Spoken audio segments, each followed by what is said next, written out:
Over the next few moments, I'm going to show you what biblical wisdom teaches us about why honesty is so important with our relationship with God. But real quick, guys, this is Proverbs 20, March 20. We're reading a proverb for every day in March, so that by the end of the month, we have received all of the wisdom that the Proverbs have to offer. Now, real quick, I would love for you to go read Proverbs 20 so that you can gain and absorb all the wisdom that this beautiful chapter has. And I would love for you to subscribe and like and comment so that you can follow along with me and stay engaged throughout the series. I'm posting it every single day, so that we can have all 31 chapters of Proverbs covered in the 31 days of March. It's beautiful. But without further ado, Proverbs 22 verses 1 message. It's a beautiful one. Verse 10, false weights and unequal measures. The Lord detests double standards of every kind. Verse 23, the Lord detests double standards. He is not pleased by dishonest scales. I know there's a reason why Solomon emphasized this same message, almost in identical verses, so close to each other, because it's so important. Guys, honesty is everything. And one of the biggest temptations that you and I always fall to,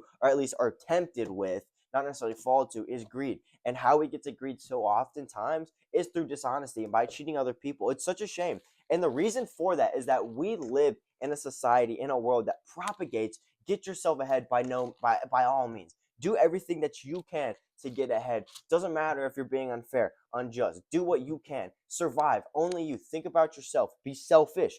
Be all about you. And that, guys, is a one-way ticket to hurting and really ruining a relationship with God.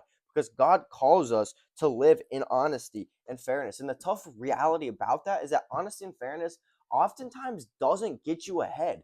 But it's what God calls us to do because it points towards a trustworthy and loving person. And now, guys, the thing is that we have to realize is that on paper, we hear, oh, it doesn't get us ahead. Man, I don't want any of that. I want to do what gets us ahead. But that the context of getting us ahead is our fleshly desires and what our sinful nature is wanting us to do, is our sinful nature is trying to get ahead. But in reality, God has a perfect plan for our lives. God has our best interest in heart, because he's not just a grumpy guy up in the clouds wanting us to suffer. He genuinely has a way and a plan for how our lives should look, ultimately pointing to our sanctification so that we characteristically become like Jesus. That is the biggest goal. That is the goal of this life. Be saved by Jesus, be reconciled and back restored to the Father, and in that process be sanctified to look like the character of Jesus Christ. It's a beautiful, beautiful formula. But again, the sad reality, not sad, but tough pill we have to swallow sometimes, is that we have to be honest in everything that we do, and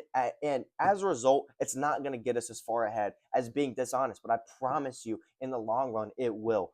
Trusting God, being honest for the Lord, living in purity as He calls us, will actually get you far, far more ahead in the long term of eternity. Because at the end of the day, everything here on this earth is fleeting. Everything stays and dies at the grave. The only thing that matters, the only thing that goes, is your relationship with God. So, guys, I love you so much. Beautiful message out of Proverbs 20. Go, like I said, go read it for yourself. I love you so much. I will see you tomorrow for Proverbs 21.